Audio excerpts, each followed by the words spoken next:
ମୋ ଜେଜେବାପା ତ ଆମର ଏଇଟା ଶିବ ମନ୍ଦିର କୁଲାଟର ସେ ଯେ ମନ୍ଦିରର ଟିକେ ଷ୍ଟୋରି କହୁଛନ୍ତି ଆଉ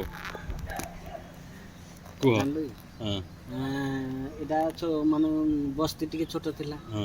ତାପରେ ଏଇଟା ଚାରିକଣେ ଜଙ୍ଗଲ ଟାଇପର ଥିଲା। ସବୁ ଚାରିକଣେ ପୁରା ଜଙ୍ଗଲ, ବଡ଼ ବଡ଼ ଗଛ ଥିଲା। 2 ଜଣ ଋଷି ଆସିଲେ।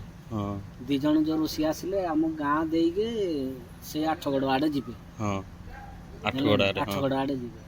ସେ ମାନେ ଅନୁଗୁଳ ପଶ୍ଚିମାଞ୍ଚଳ କରୁ ଋଷି 2 ଜଣ ଆସିଲେ।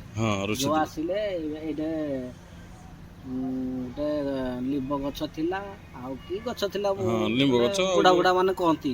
ଆମେ ତ ଛୋଟ, ଆମେ ଜାଣିପାରୁନୁ। ଗଛ ଥିଲା, ଗଛ ମୂଳେ ବାସ୍ନା ହେଲା, ଧୂପ ବାସ୍ନା ହେଲା।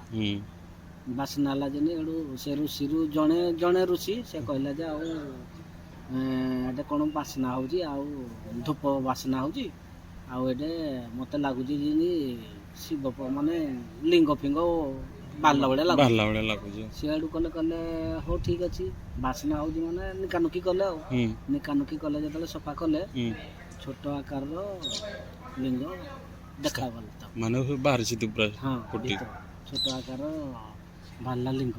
ସେଇଠୁ ସେ ଋଷି ବାଲା ଜଣକ ସେ କଲେ ହଉ ଠିକ୍ ଅଛି, ପତ୍ରପତ୍ରୀ ସଫାସଫି କରିକିନା ସେଆଡ଼େ ବସିଲେ ଧ୍ୟାନରେ। ଆଉ ଜଣେ ଋଷି ଆଗେ ଗଲେ। ଯେଉଁ ଋଷି ଆଗେ ଗଲେ, ସେ ସେତେବେଳେ ତ ଧୂପକାଠି ନଥିଲା। ସେତେବେଳେ ଯେଉଁ ଗୋବର କ'ଣ ଥିଲା, ସେ କ'ଣ ବାହାରକି ଇଏ କରୁଥିଲେ। ସେ ଝୁଣା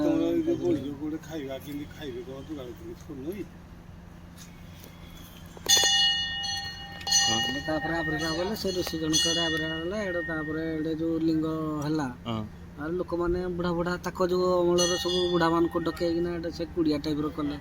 ସବୁ ଭାଡ଼ା କଲେ ସବୁ ଯେଉଁ ସେତେବେଳେ ମନ୍ଦିର ଟାଇପ୍ର ଭାଡ଼ା ବନେଇକିନା ତା ଭିତରେ ଲିଙ୍ଗ ଫିଙ୍ଗ ପୂଜା ପାଠ କରିକିନା, ସେତେବେଳେ ପୁଣି ଆମର ଯେଉଁ ମହାପାତ୍ର ଯେଉଁମାନେ ଥିଲେ, ସେ ଆସିକି ତାକୁ ଡକେଇକିନା ପୂଜା ପାଠ ହେଇଦିନଠୁ ଆବିର୍ଭାବ ହେଲା।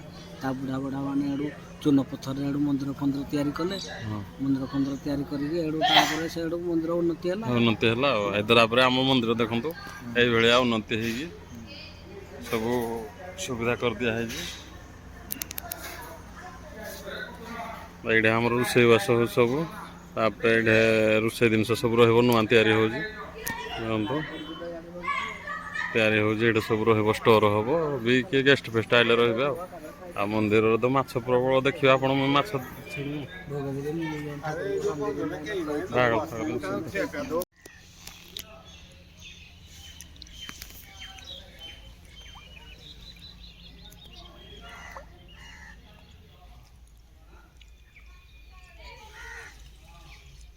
ଦେଖନ୍ତୁ କେତେ ମାଛ।